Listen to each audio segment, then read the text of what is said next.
Okay, maybe let's start now. So I'm glad to introduce Sung Mok Jung. So, sorry for the pronunciation. Who is a PhD student of Hiroshi Nishiura. He will talk about a mechanism of COVID-19 transmission depending on the temperature and the mobility. So please, it's time to start.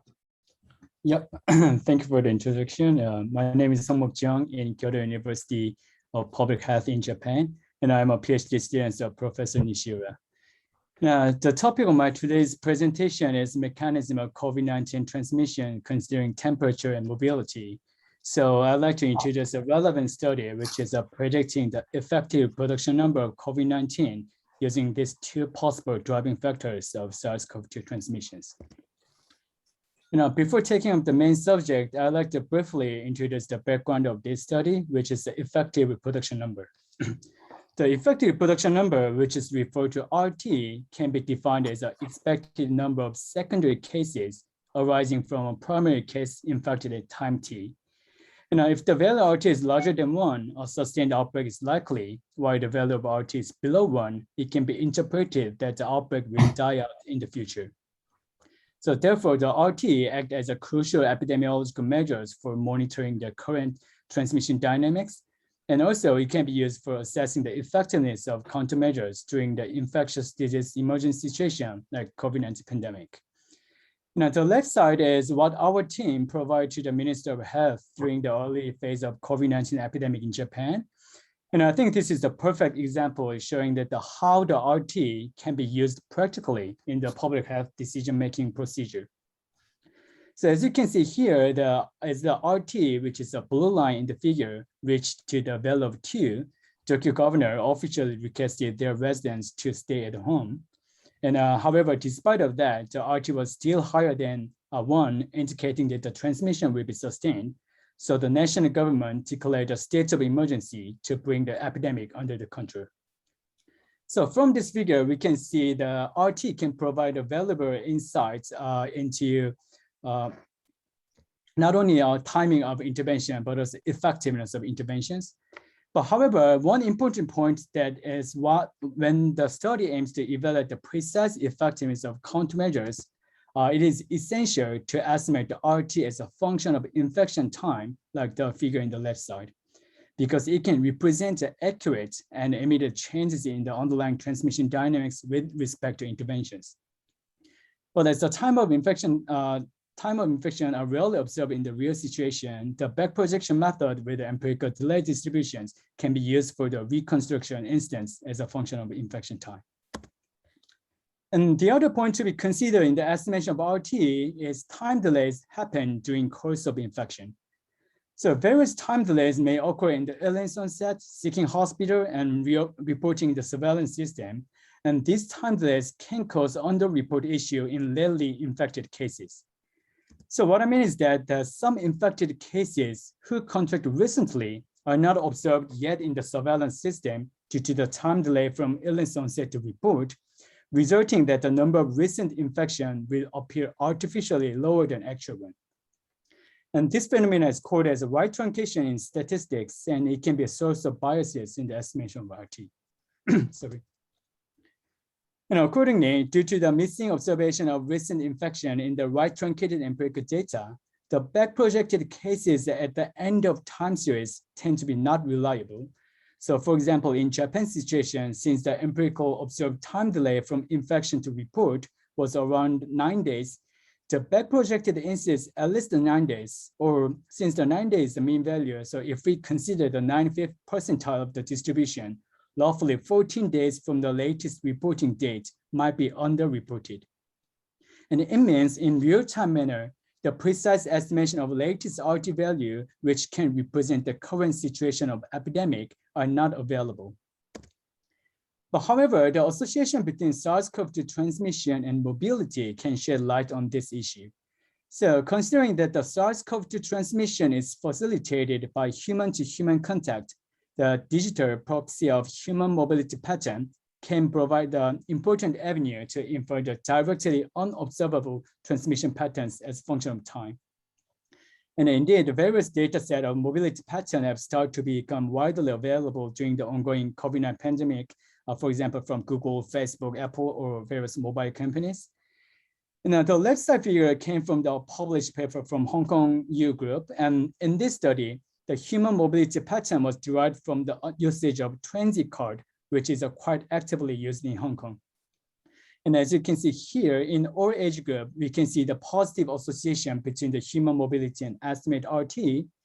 And moreover, in the adult group, who are most socially active and most transmitting group in the transmission dynamics of COVID-19, a clear association between two variables was observed.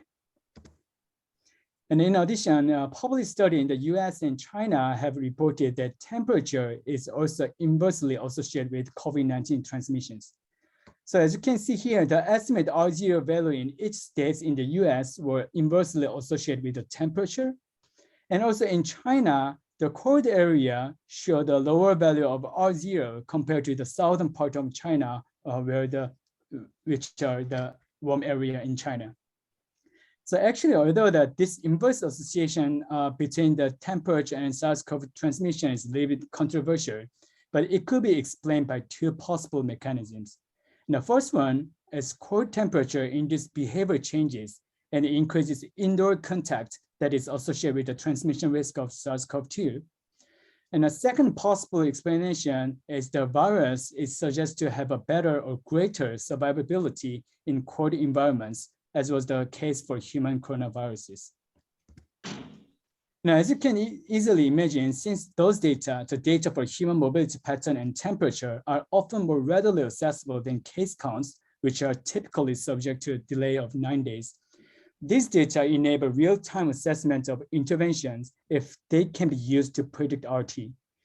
So therefore, in order to fill the invisible part of RT, our study aimed to develop a statistical framework to predict the proxy of RT, accounting these two driving factors of SARS-CoV-2 transmission that can be used before formal estimates rely on reported case count is available. And this study is recently published in the IJID. And this is the data part. In the present study, we use two different data, which are training data and test data. First, the training data is used for model training and cross-validation, while the test data is used for evaluating the predict performance of trained model in different geographical settings. So in detail, the training data includes the information on confirmed COVID-19 cases reported in 4 prefectures in Japan, where the huge first wave was occurred, which are Tokyo, Osaka, Aichi, and Hokkaido. And in the test data, we specifically selected the 2 prefectures, which are Fukuoka and Okinawa, because those 2 regions have different climatological settings since these are geographically far from those 4 prefectures in training data. Now, in both data sets, the back projection was conducted to reconstruct incidence by the infection time. And for the human mobility data, the Google Community Mobility Reports were used. And although Google is providing 6 different categories of mobility patterns, such as grocery, transportation, and residential, in this study, only mobility related with retail and recreation was used by assuming that this category can represent the high-risk mobility, which is the close contact settings. And in addition, daily temperature data in 4 prefectures was also retrieved from Japan Meteorological Agency. And all data sets were smoothened using 7 days moving average to capture the overall trend. Then, using those data, we generate a simple regression model for predicting RT. And in here, RTI, representing the estimated RT in time t and prefecture I, were modeled considering the mobility GI, temperature KI, and risk awareness WI. And in this model, the risk awareness in time t and prefecture I was assumed to be linearly associated with the number of reported cases in time t and prefecture I.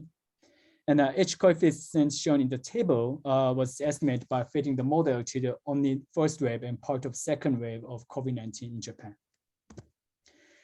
But however, one thing I want to point out here is when we model the risk awareness with the number of reported cases, we put the predefined upper limits corresponding to the government definition of the highest all level incidence in Japan. The reason is that we assume that the risk awareness affects the transmission risk through the personal behavior changes that are not reflected on the changes in the mobility, for example, wearing masks or avoiding crowded places during outside visits. But however, it is likely that there is a certain limit to the risk reduction achieved by such behavior changes. So that's why we have incorporated this limit as a predefined cap, which is W limit in this formula. Then we use the Renewal process to estimate the parameter of our regression model by fitting it to the COVID-19 instance during the training period.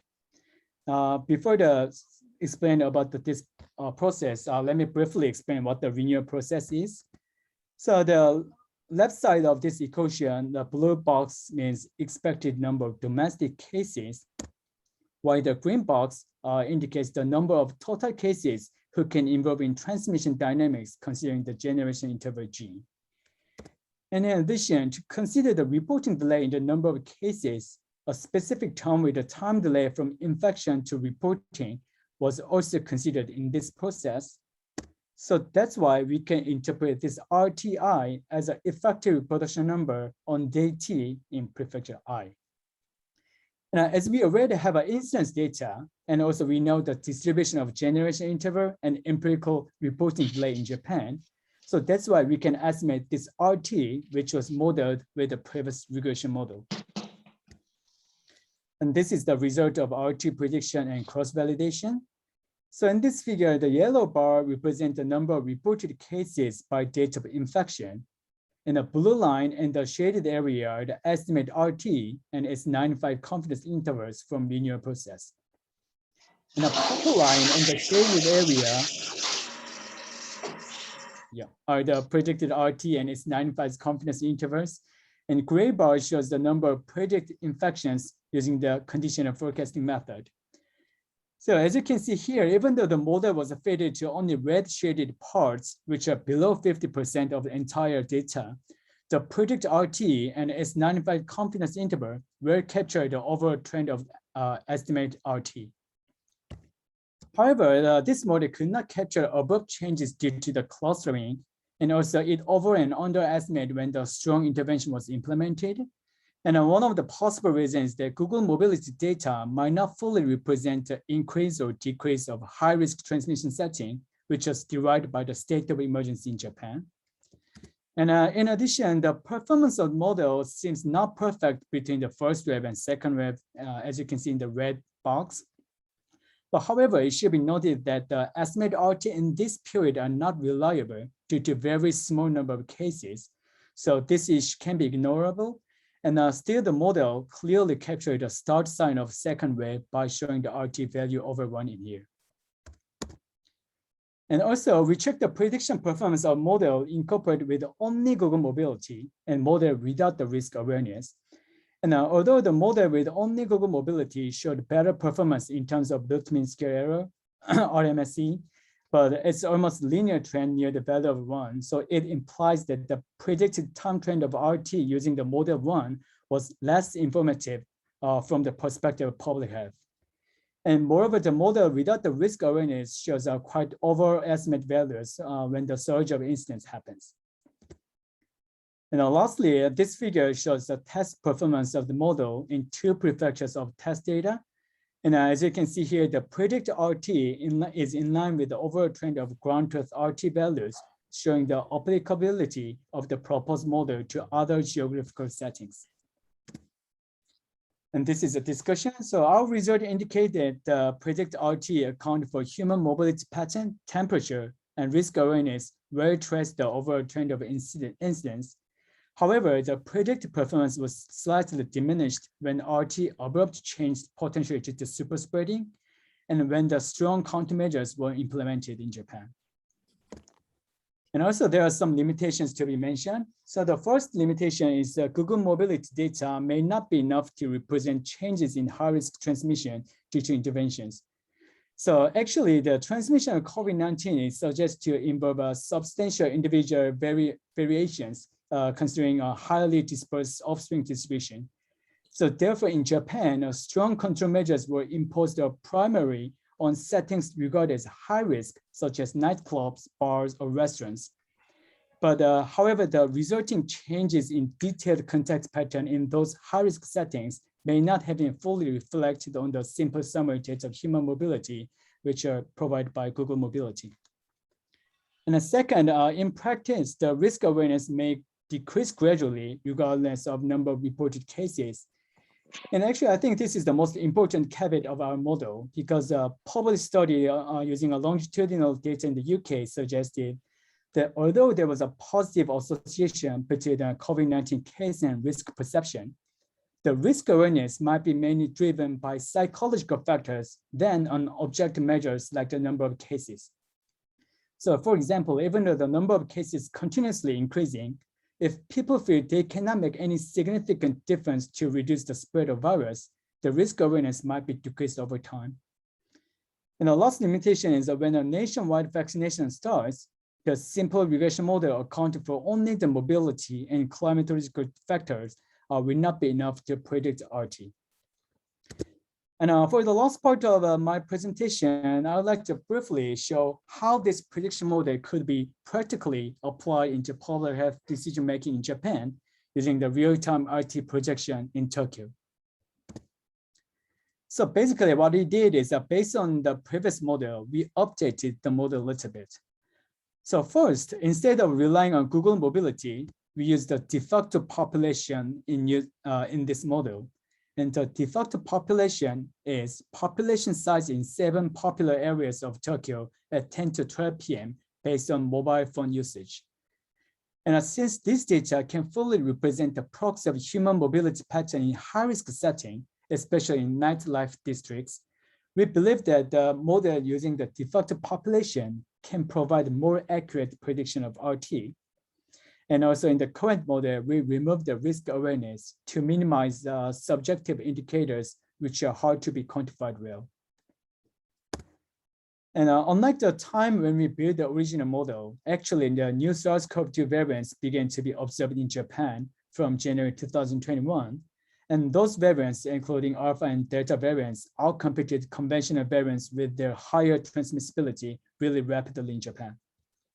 So therefore, we also consider the impact of Delta variant in our model by multiplying the time-dependent relative increase in the transmissibility of SARS-CoV-2, which is MT, to the baseline I0 following the proportion of Delta variants. So actually, I will not go into the details here, but to explain briefly, the parameters of the current model, the second model, including R0, was fed into data from February to May 2021, when the Alpha variant already became dominant in Japan. So in the MT, we only consider the prospective increase in the transmissibility, mainly driven by the Delta variant. And by borrowing the expected increase in the transmissibility from the published study, the MT was modeled by fitting this part with the logistic growth function and setting the MT on the June 1st as 1. And the June 1st came from the start time when the Delta variants emerged in Tokyo, as you can see in top right figure. And in addition, we integrate the impact of nationwide vaccination in our model too. And this figure shows the relative reduction in R conducted by our colleagues Kayano and Sasanami. And basically what they did in here is after reconstructing the next generation matrix on June 1st, they assessed the reduction in its eigenvalue, which is R, following the age stratified proportion of immunized individuals through the nationwide vaccination. So by borrowing these values, relative reduction in the transmissibility by mass vaccination was considered in our model as NT. So as you can see, like I multiplying I0, MT, and NT, now we can make another baseline of RT considering the impact of Delta variants and impact of nationwide vaccination. And this is the preliminary result of the current model. And the yellow line is a predicted RT by fitting with the data in not shaded area. So it means the red shaded area means projected period. And compared to the model without considering the Delta impact of Delta and mass vaccination, the predicted RT were captured estimated RT. But although the unabrupt increase of RT in late July was not captured in our model, it was mainly driven by the 4 days consecutive holiday in Japan. Now, during this holiday period, of course, the mobility increases too, but there are many people travel to other prefectures during holiday, and a corresponding unusual mixing between the COVID bubbles can also induce this increase in transmissions, which is not considered in our model. And so using this model, like our team are providing the possible number of reported cases in the future in Tokyo every week to provide a scientific evidence for public health decision makers. Now, however, unfortunately, recently an inconsistency between the estimate and project RT was observed. So like, although the de facto population means like human mobility is continuously increasing, but the estimate RT keep decreasing over time. And I think this phenomena can be explained by following 3 possible hypotheses. Now, first, due to the abrupt increase of case, the risk awareness among Tokyo residents, which is not considered in the second model, also increased, and it caused the overestimate issue. And the second one is that although we consider the impact of mass vaccination, we didn't consider the proportion of immunized individuals through the natural infection. So actually still only less than 3% of Tokyo population was reported to be infected. But if we also consider under-assertment issue in the reported case count due to asymptomatic cases, it may give a significant impact on prediction. And moreover, as you can imagine, the epidemiological investigation related with nightlife are not easy actually in practice, because sometimes people want to cover the turf related with their private nightlife activities. So considering all of these kind of things, the under-assertment issue among them might be much higher than expected. And the last possible explanation is a behavior change in vaccination individuals. So what I mean is that if the vaccinated individuals were relieved after their vaccination, and if they increase their outing, which is highly likely, and it can be one of the possible reasons of this overestimation. And actually, this is what I prepared for today's seminar. And lastly, I want to acknowledge my team member, including my supervisor, Hiroshi Nishira, and my funding body, JSPS. And I think I've presented really quickly, but thank you for listening, and I would be happy to answer your question if you have. Thank you. Thank you for this very nice presentation, very interesting. Are there any questions? Yes, I have a question. Okay, Jacques, go ahead. Yeah. How you try to do the same study for the death? Because you have focused on incidence of COVID, but what about death? Oh yeah, death can be one of the. You have the death data. Sorry? You have the death data for Japan. Yes, like we have a number of deaths data too. So like we can use a indicator of risk awareness. We can use the death data as an indicator of risk awareness, I think. Yeah, but like I didn't use the death in current model. Yeah, that can be one possible the solution for the quantifying the risk awareness in Japan, I think. Now, because I think for the death, because the population at risk is a population of aged people, probably on this population, the influence of mobility could be less than the influence on the incidence, because this population probably has a restricted mobility with respect to the other age class, that is the young and the adult age class. And in this case, the influence of temperature is probably the same, but the influence of mobility, I suspect, would be different. Oh, yeah, that makes sense. That's a really good comment. Like, yeah, I would consider the number of death cases also like in my future studies. Yeah. Okay, it was very interesting. Okay. Thank you. Thank you for the presentation.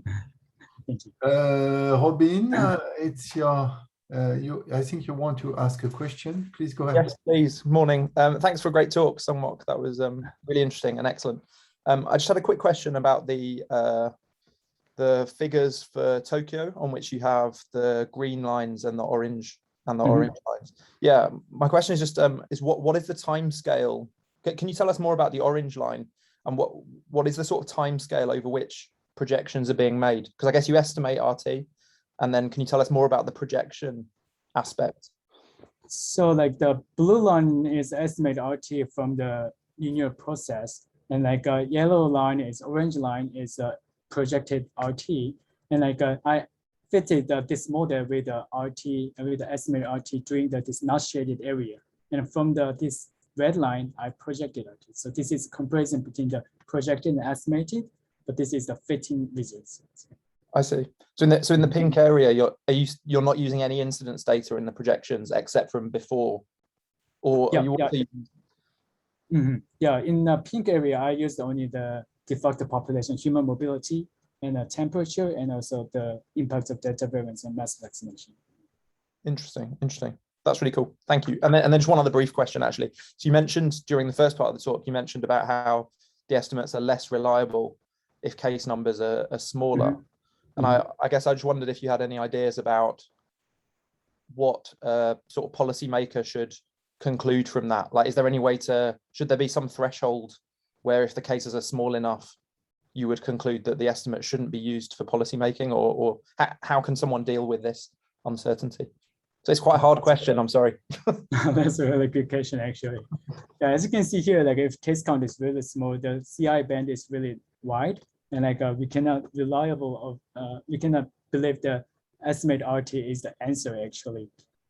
Yeah, but do you have any suggestion for this? Well, I guess based on what you just said then, so could you compare the prior for RT, the confidence interval of the prior with the confidence interval of your estimates or something like that, and then conclude if they're quite close to each other, then maybe you could conclude that the estimates aren't reliable and maybe should potentially not be used by policymakers just in that time period. I guess either that, or you have a threshold instead in the incidence, where if the incidence is sufficiently small, maybe you could conclude that there's too much uncertainty.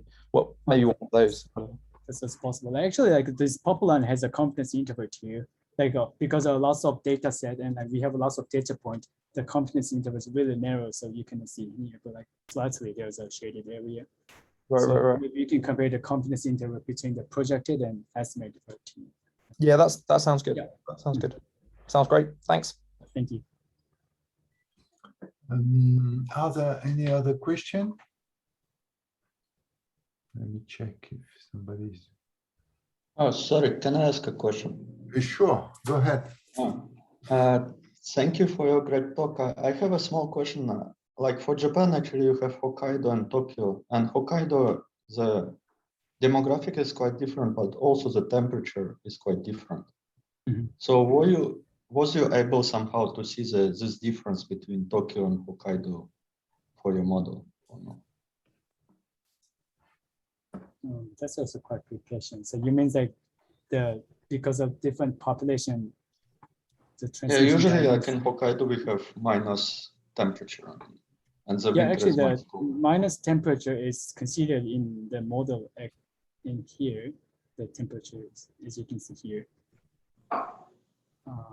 Yeah, the transmission dynamics between Tokyo and Hokkaido can be a little bit different, but like the purpose of this study is not reconstructing the transmission dynamics. We just try to estimate the RT. So I didn't consider the population difference in population in two prefectures, but like we consider the difference in temperature. So even in Okinawa, as you can see, that always temperatures like over 10. So yeah. Is it answer for your question? But that study of Kayano and I'm sorry, Saima-san, did they consider Japan or did they consider like different? This is only for Tokyo. So like this focus is only for Tokyo. So this is basically like we use the age-stratified immunized individuals in Tokyo, like through the mass vaccination. Nice. Okay, thank you. Thank you. So by the way, let me ask a question then about this figure. So it means that you model, in fact, the number, the fraction of the different variant by fixing a proportion, right? I mean, the n here is a sort of proportion of the variant you are considering, right? Yeah, so like M is like I fit the logistic growth function and assume that this start is 1 and like this part is like. But you are not using any model for that. You use the data, do you? Data for the data variance? Yeah. No, like I didn't use the data for data variance, but like you use a model. You use a model to compute the n, the value of n. Yeah, n is from this figure, and this figure is made by the empirical data. So empiric data, right? You said. Okay, so that's from data, right? Okay, I see. So you don't basically you are not using a model to compute this fraction of. That's true. The different. Okay, I see. Okay, and another question, if I may, can you show the figure again, the previous figure again? Which figures?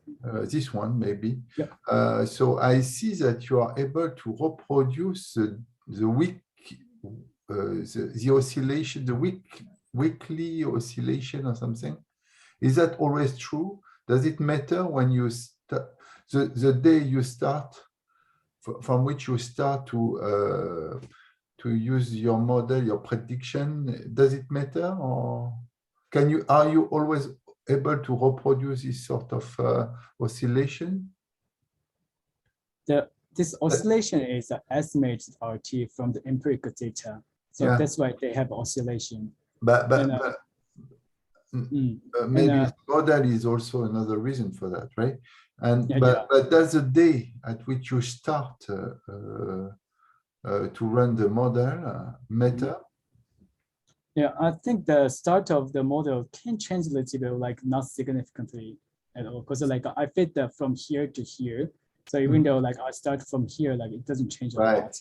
Yeah, but like the oscillation part there in the projected RT may not able to replicate this oscillation, because this oscillation usually because of the clustering. Sometimes if there is a cluster in the hospital or like some within the bar or restaurant, the RT can increase a little bit, and like this kind of like difference cannot be captured using the mobility and temperature.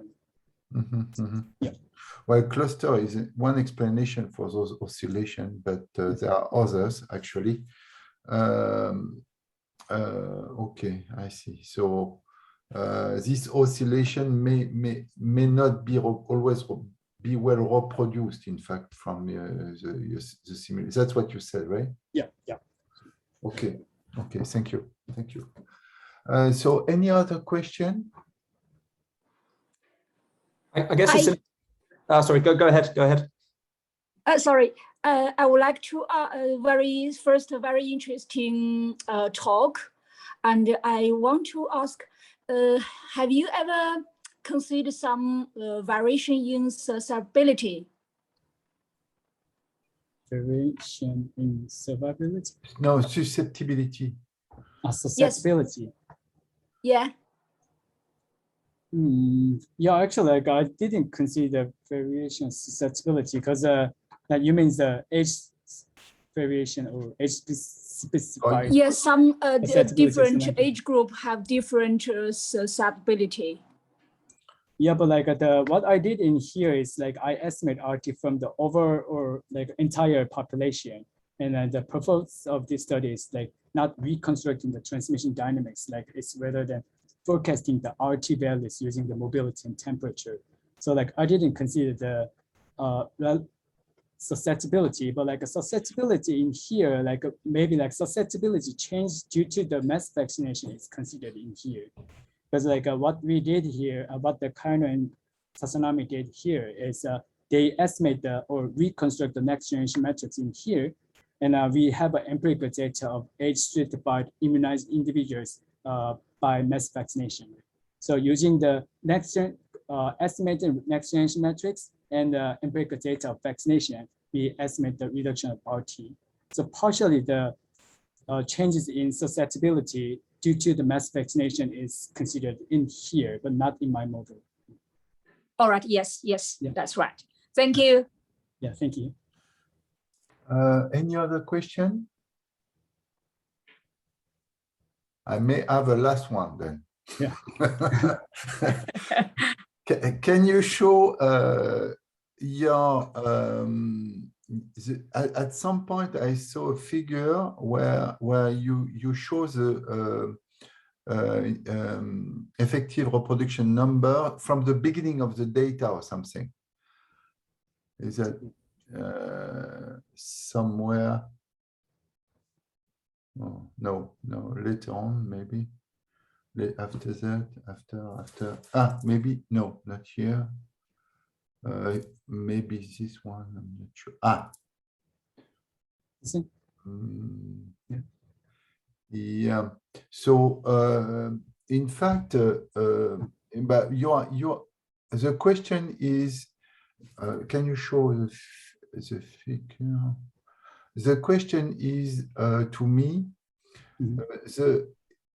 this effective reproduction number, at some point you use a sort of some formula, a convolution formula, right?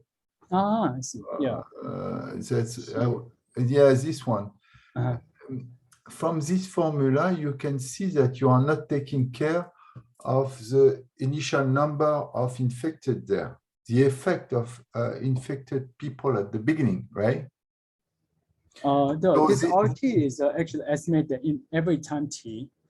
Yeah, but the formula, this formula do not take care of you neglect after some time apparently the number of cases that are actually that were present at the beginning of where you start.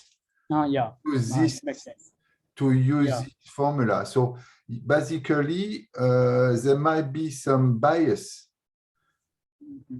due to this formula at the early beginning of the application of this. So do you observe such a bias? Actually, like I didn't consider that bias because like that makes sense, but like that's true. But like considering the generation time, which is 5 days, like it doesn't affect a lot. And so like if we cut, for example, like first the 14 days, then like the estimates are not biased because of the underreporting in the early phase. But like, yeah. That's something, so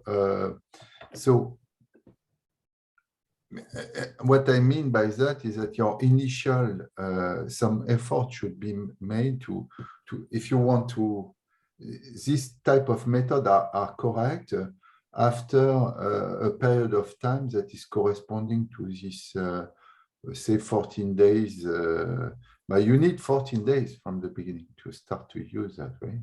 Yeah, like if we cannot rely on the reported case counts, then like we should discard the first 14 days too. The 14 days is just I'm just like arbitrary value, but like maybe like 95% of generation interval. If, for example, if it's 14 days, then we can cut the 14 days, the first 14 days, I think. But yeah, and but like if we also can't believe the report reliability of report case counts, then like we can also use it. And in here also like I categorize the cases into domestic case and imported cases too. So like in total, like we consider the total number of total cases means the domestic cases plus imported cases, which are quite most of them are test positive in the airport, but like some people are like positive, get the positive after importation. Yeah, anyway, like if we cannot rely on the data, like we should discard the first product. So from this point of view, I feel like there are some progress to make, in fact. to have a sort of complete formula to start from the beginning, right? And yes, but actually, like I have a huge interest in the under-assessment issue in the reported case counts, but like it's still like a bit hard to find the like best solutions. So yeah, still like I'm thinking like the probability of PCR testing is always can be possible, or number of deaths also can be possible, but everything is not perfect actually. yeah, sure. So, Sure. But okay. So so if we don't have any other question, we may stop here. Somebody want to ask an extra question? It's good time now. Okay, so then I would like to thank you again for this very nice presentation, very interesting. And so we will meet next time, which is not clear yet. I need to organize, but next month, in fact, we will have two other presentation, in fact, and the people who are interested are welcome to give a talk. Huh? Okay, thank you very much. And so, thank you. Bye bye.